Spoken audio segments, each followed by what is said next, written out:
Assalamualaikum warahmatullahi wabarakatuh. Kami dari kelompok 6 ingin mempresentasikan hasil tugas besar mata kuliah IoT kami yang berjudul Monitoring Kesehatan Mesin. Lalu di sini ada daftar anggota kami. Yang pertama yaitu Perkenalkan, saya Alian Agnestia. Nama saya Fajar Rinaldi. dan saya Farhan Fadlur Rahman. Latar belakang pemeliharaan mesin dalam dunia industri memiliki peran yang sangat penting untuk memastikan kelangsungan usaha dan produktivitas perusahaan.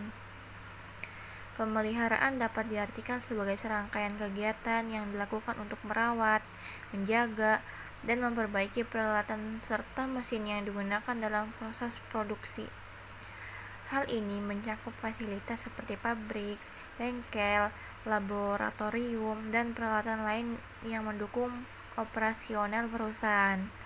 Selanjutnya, di sini ada tujuan dari monitoring kesehatan mesin. Yang pertama, mendeteksi potensial masalah atau kegagalan mesin sejak dini. Yang kedua, monitoring kesehatan mesin membantu dalam mengoptimalkan kinerja mesin. Yang ketiga, mengurangi waktu ketika mesin tidak beroperasi atau downtime. Yang keempat, meningkatkan keamanan kerja dengan mengidentifikasi potensi risiko atau kondisi yang dapat membahayakan pekerja. Alat dan bahan dari proyek IoT kami. Aktuator LED itu digunakan untuk tingkatan apakah mesinnya baik dalam masalah kritis atau melebihi batas kritis ya. Jika LED merah menyala, suhu mesin itu artinya mencapai batas kritis. Kalau kuning sebagai peringatan sebelum suhu kritis, dan hijau itu menunjukkan bahwa suhu mesin dalam kondisi aman. Dan ini berguna untuk memberikan visualisasi langsung tentang status dari mesin yang dimonitoring. Aktuator buzzer digunakan sebagai peringatan suara jika suhu mesin mencapai dengan kritis untuk memberikan pemberitahuan yang jelas kepada pengguna bahwa mesin sedang mengalami masalah. Getar ya, sensor getar ini digunakan untuk mendeteksi apakah mesin sedang aktif atau tidak. Jika mesin bergetar atau on, sensor ini memberikan sinyal untuk menandakan bahwa mesin sedang beroperasi. Sensor suhu adalah sensor suhu dan kelembapan yang dapat mengukur suhu suatu mesin. Jadi informasi suhu ini diperlukan untuk memonitoring kondisi kerja mesin dan memberikan peringatan jika suhu melebihi batas tertentu. Jadi kalau suhunya panas itu bakal ngasih peringatan ke user atau admin. Oke, ESP32 itu digunakan sebagai microcontroller, dan ESP32 ini berperan sebagai otak sistem bertanggung jawab untuk mengontrol, mengumpulkan, dan mengirimkan data dari sensor ke server MQTT dengan kemampuan UV dan Bluetooth. ESP32 memungkinkan perangkat terhubung ke internet dan berkomunikasi dengan perangkat yang lain. Kabel USB digunakan sebagai sumber daya untuk ESP32. Dengan menggunakan ESP32 ke laptop melalui USB, perangkat dapat mendapatkan daya dan terhubung dengan komputer untuk mengkonfigurasi internet ya, buat koneksi ke MQTT-nya. Koneksi internetnya digunakan untuk mengirim data dari ESP32 ini ke server MQTT. Ini memungkinkan pemantauan jarak jauh dan pengambilan keputusan berbasis data. Jumper ini digunakan sebagai kabel penghubung antara ESP32, sensor, dan juga aktuator. Mereka ini menyediakan jalur koneksi yang dapat dilepas untuk mempermudah perakitan dan pengaturan sebuah perangkat. Lalu di sini ada arsitekturnya.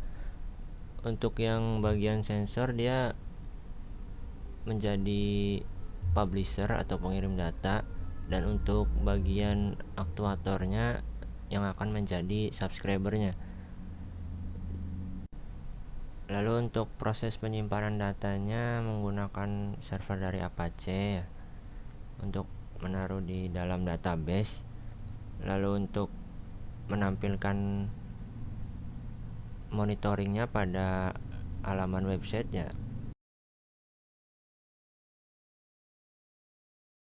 Lalu di sini kami ingin menjalankan simulasinya. Di sini kita lihat dulu pada bagian serial monitor. Untuk yang sebelah kiri itu subscriber dan sebelah kanan publisher. Untuk datanya sudah saling terhubung. Lalu ini adalah bagian subscriber untuk perangkatnya. Yang pertama ada LED tadi, lalu ada buzzer, dan ada microcontroller yang kami gunakan ESP32.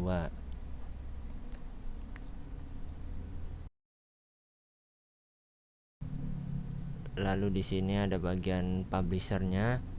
Kami di sini simulasinya menggunakan charger laptop dan vibration motor DC. Untuk microcontrollernya kami menggunakan ESP32 juga. Lalu ini untuk sensor getarnya yang saya hubungkan dengan vibration motor DC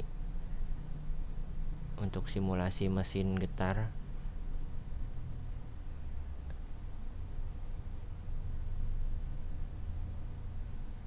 Lalu untuk sensor suhunya saya menggunakan ini untuk simulasinya.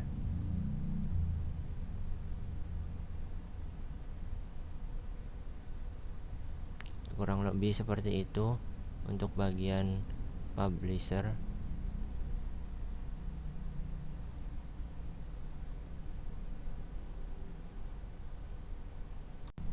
Lalu di sini kita coba untuk menyalakan vibration motor DC.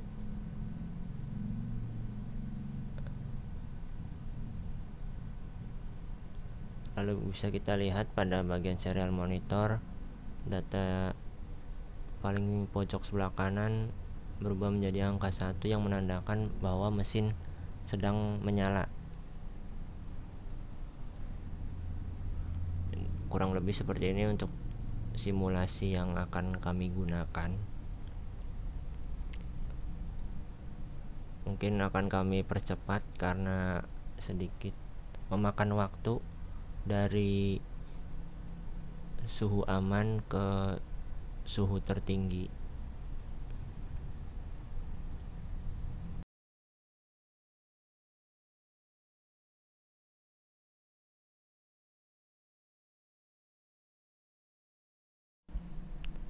Di sini terlihat sudah mencapai batas tengah-tengah ya, sebelum suhu menjadi panas, atau bisa dibilang tahap sebelum mesin menjadi lebih parah.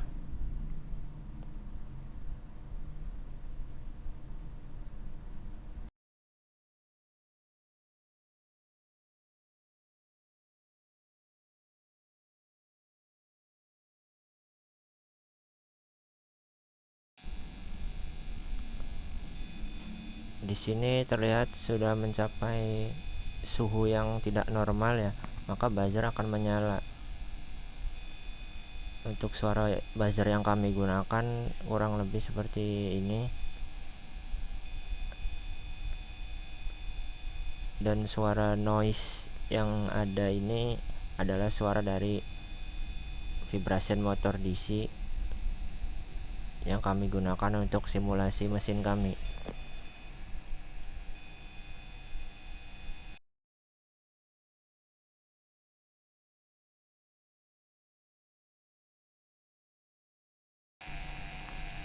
Jika suhu sudah turun maka buzzer akan mati dan LED yang menyala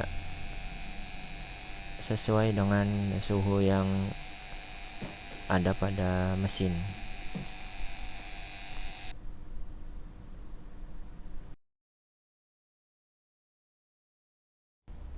Lalu ini untuk monitoring websitenya, ada bagian temperatur, humidity, dan vibration.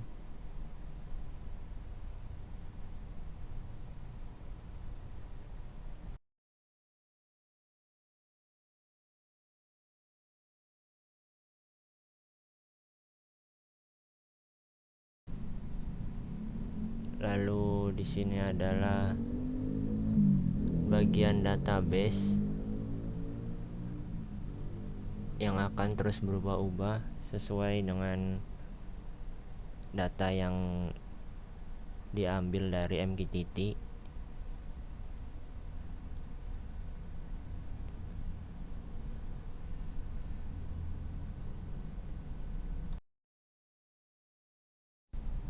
Ya, mungkin itu saja yang dapat kami sampaikan. Kurang-kurangnya mohon maaf. Wassalamualaikum warahmatullahi wabarakatuh.